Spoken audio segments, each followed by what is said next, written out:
Hi, my name is Haley Wingo, and today we'll be covering the Yellowstone National Park. I really like Yellowstone, and I think it's a really interesting place, and definitely the wildlife that is seen around Yellowstone is just a lot of fun, and so I wanted to definitely cover their ecosystem. Yellowstone ecosystem. The ecosystem that I'm presenting today is Yellowstone National Park. We are looking at the Yellowstone ecosystem, which means that all living and non living things will be covered, not just the habitat where those beings live, and not just the community of living organisms. So we're covering the habitat. We're not just covering the habitat, which means we're not just covering, the location, and we're not just covering the community of living organisms. I mean, we're not just covering the animals that just depend on each other. We're covering everything that is involved in Yellowstone. The biotic or living components are the white-tailed deer, deer mouse, jackrabbit, wheatgrass, sagebush, bobcat, red fox, long-tailed weasel, coyotes, mushrooms, puffballs, and bracket fungi. The abiotics are soil, water, and sunlight.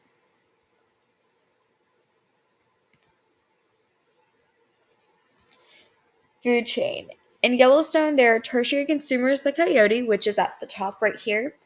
The coyote consumes the secondary consumers of the bobcat right here, the red fox right below it, and the long-tailed weasel.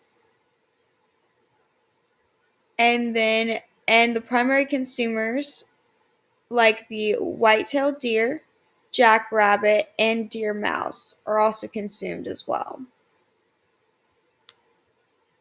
The primary and secondary consumers eat the producers of wheatgrass and sagebush. So these are the very two at the bottom.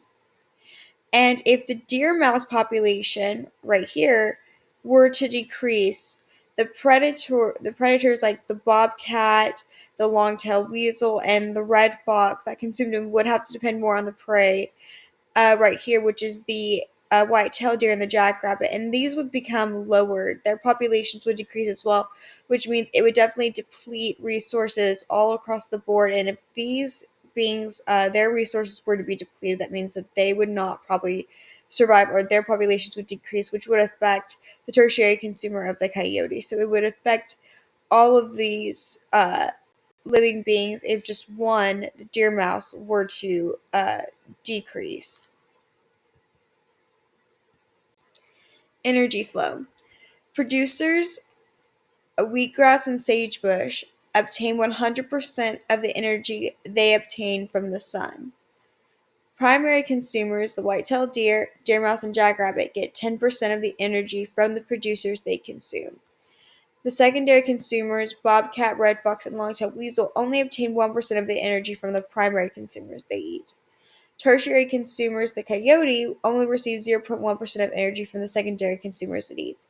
So at the bottom, you have the wheatgrass and sagebush. Then you go to the primary consumers, which are going to obtain 10% of their energy, which is the white-tailed deer, the deer mouse, and the jackrabbit. And then up here, the ones only receiving 1% of energy are the red fox, long-tailed weasel, and bobcat. And tertiary consumers, the coyote, only will receive 0.1% of the energy that it consumes.